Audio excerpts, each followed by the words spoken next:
Wait a minute, so the Bears could beat the Cowboys this week?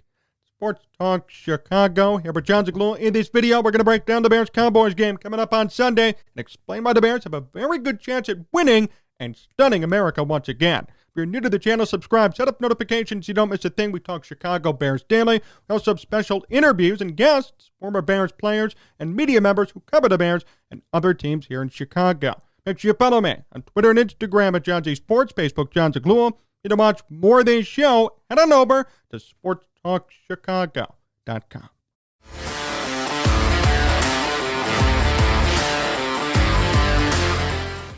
I want to start today with this. It's getting harder and harder to trust the national media.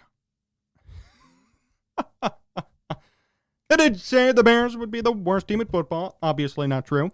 They've hyped up teams that really shouldn't have been hyped up. And they're going to continue to get things wrong until somebody says something. They want clicks. They want hatred. They want division. So they purposefully, at times, in my opinion, get things wrong. But they shouldn't. It was a no-brainer that the Bears were not going to be the worst team in football. No-brainer. There shouldn't have been even a conversation around it, and yet there was. Many. And they got Bears fans mad. That was the whole point of the exercise. But there's a bias around some of the teams they support, like the Dallas Cowboys, for example. I know the Cowboys are 5-2. I know they have some decent players, but I like to think they're more of an enigma. I don't buy the success they've had so far. Think about this.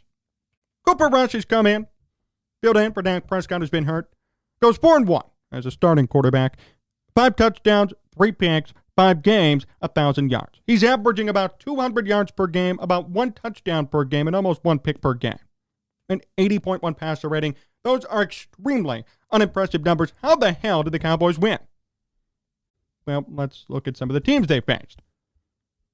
Okay, the Bengals, Giants, Commanders, Rams, lost to the Eagles, and then beat the Lions last week with Dak. Their schedule's been all over the place. And they've lost games that they should have lost, by the way. They had no match for the Eagles. And they were no match for the Buccaneers, too. The point is, I don't think they've really faced enough quality opponents to judge just how good they are, to judge the record they have. I think a lot of it's smoke and mirrors, and I think a lot of it's predicated on their defense and run game rather than the quarterback. Last week, Dak Prescott, back from injury against the Lions, only had 200 passing yards, 1 touchdown, no picks.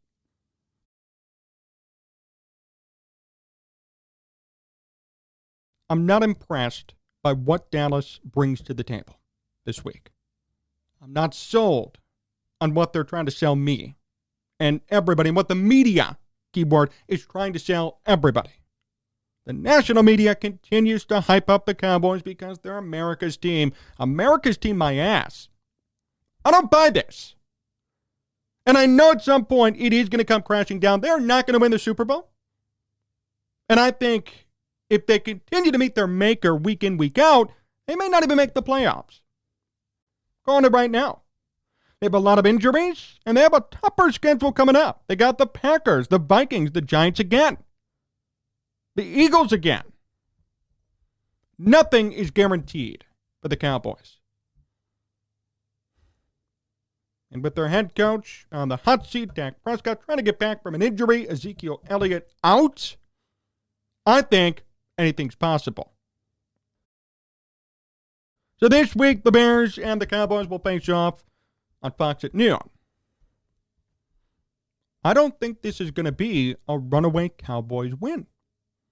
I think this is going to be a very close game. And now I'm predicating all this based on last week's performance for the Bears. I'm assuming that the Bears could build off or at least match what they did last week. What did they do that allowed them to win? Well, they forced Mac Jones to be Mac Jones, which caused Bailey Zapp to come in. Then they forced Bailey Zapp to be Bailey Zapp. They got takeaways. They blitzed and pressured their quarterbacks. They ran the hell out of the football. And Justin Fields stepped up and did what he needed to do when asked to do it. Other than that, he was a great game manager. That's how the Bears won. designed runs for Fields, helped open up the passing game, kept the defense off balance, and the Bears cruised to a huge win and scored 33 points.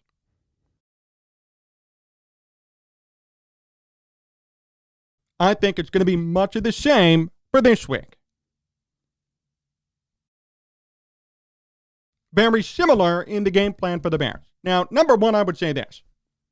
Pressure the hell out of Dak Prescott. His safety blanket is Ezekiel Elliott. I know there's a running back controversy in Dallas. I know that Tony Pollard is younger and a little bit more productive now, but that said, Dak trusts Zeke. He is Dak's safety blanket. Without him in the game, it's going to be harder for Dak to complete passes, harder for Dak to lean on somebody near the line of scrimmage. If there's going to be a lot of pressures, Dak may more than often take the sack or throw a pick and make a mistake. Pressure the hell out of Dak Prescott. Keep him off balance. With Zeke not in, with his safety blanket gone, Dak is a different player, by the way. Dak does not win as much as when Zeke plays with him. He loses a lot more of the time when Zeke is out, either due to suspension or injury. That's a statistical record, by the way.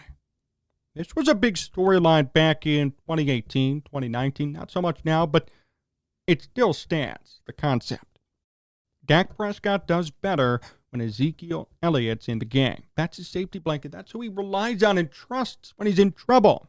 When he's being pressured, when there's a screen call, when they need to run the football, it's all Zeke.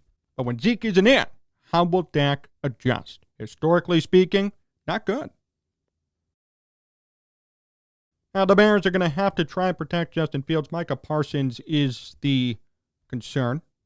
Parsons, 8 sacks already, and he is one hell of a defensive player. And there's nothing, very little, you could do to contain him. Fields may get sacked, Fields may get beat up, and I would hope the offensive line could hold up a bit. But that is certainly going to be an issue. That's going to be a problem. How could the Bears adjust? How could they protect Fields from Parsons and this Cowboys defense? I think what will protect Fields, similar to what we saw last week, is the run game. There have to be more designed runs for Fields. They have to run the ball more with Herbert and Montgomery. Opens up the pass game. It allows the defense to stay off balance and not know when Fields will run or pass and what he's going to do. That's a big key for the Bears this week. And defensively, do what you do best. Force takeaways. Force Dak Prescott to make a mistake. It's that simple. See, Dak is such a great quarterback when everything's going right around him. He's always had a good offensive line, always had a decent defense, always had good wide receivers and a great running back. Dak has always had everything for himself to succeed. If Dak Prescott ever played a game in a Bears uniform, he'd be a bust. Guaranteed. Dak always has everything. How does he do that when he has nothing? How's he going to do without Zeke, his safety blanket? Who's he going to throw the ball to at the line of scrimmage when somebody's in trouble? What is he going to do? You have to pressure the hell out of Prescott if you want to win. Simple as that. That's going to be the Bears' key on Sunday. Pressure the hell out of Dak Prescott. Force him to make a mistake. Force him to be who he really is. Same advice from last week. The Bears forced Mac Jones to be Mac Jones. And he got taken out of the game. Then they forced Bailey Zapp to be Bailey Zapp, and the rest was history. Forced Dak Prescott to be Dak Prescott. The true Dak Prescott without 10 million weapons around him. That's a fact. Dak cannot perform without Ezekiel Elliott. Look it up. That's going to be the key for the Bears defensively. That's what they have to game plan for. Force Dak to move. Dak cannot run. He's a big pocket passer. Force Dak to move. Force Dak to be on the run. Force him to not know where to go because Zeke is not playing. That's how you're going to win. That's how you can control the game. My biggest concern is going to be pass protection for Fields for the Bears offensively. Parsons is great, and the Dallas defense has led them to a lot of these wins. I mean, Cooper Rush, like I said, has done nothing. It's been the Dallas defense and their run game that's propelled them to success, despite not having a starting QB, which is impressive for them. But I think it's going to come crashing down a little bit this Sunday. I think it's going to be a closer game than people think. I don't know the betting lines, but I do know this. Expect this to be a one-score game. My prediction officially is going to be Dallas 28, Bears 24. I don't think the Bears will win officially, but under the table, I'll let you in on a little secret. The Bears may win. The Bears might win, and I could see it, but officially, I'm taking the Cowboys. But I hope I'm wrong. And all of this is based off of last week's performance. See, the Bears could do what they did last week, and they're going to run away with this game. They're going to have Dallas stunned and on their asses, wondering what the hell happened. It's very much possible. If you force Dak Prescott to be Dak Prescott, if you exploit the fact that he does not have a safety blanket, his safety blanket, in Zeke, you might win this game. And if you protect Justin Fields and emphasize designed runs for Fields, that's the big key offensively. The Bears adjusted last game. As the game moved forward, they had more designed runs for Fields. And it turned out after the game, which I posted this on Twitter, reported from Mark Grody, the Bears actually had a little bit of play calling in there from the Ravens. Finally, yes! How long have we said this? The Ravens catered an offense to Lamar Jackson. Everybody wanted Lamar Jackson when he was drafted to be a wide receiver or tight end or running back. Nobody said he'd be a quarterback. Nobody. But the Ravens did. The Ravens believed in him. And the Ravens found a way to get it done. Cater to Jackson and win. And be great. And have him win an MVP. And now he's probably going to get paid millions and millions of dollars. So it was reported that the Bears did something similar. And they took plays from the Ravens playbook the other night and let Fields run them. And look, it worked. Fields had 80-plus rushing yards in the game. And Fields is one of the best rushers on this team, averaging 5.6 yards per carry. He's averaging more yards per carry than David Montgomery.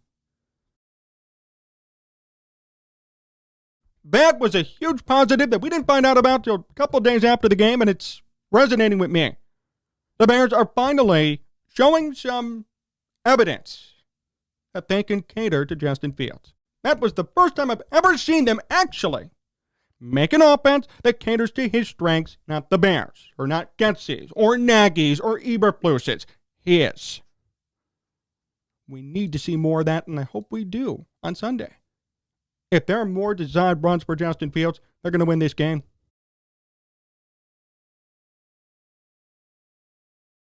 They will. If the offense plays like they did on Monday, if the defense could force Dak Prescott to be Dak Prescott, the Bears have a chance to win. A very good one. Cater to Justin Fields. Let him be who he wants to be offensively. Pressure the hell out of Prescott. And just protect Fields a bit because of Micah Parsons mainly. And I think you're going to be okay. And I think we're going to see a game that we didn't expect.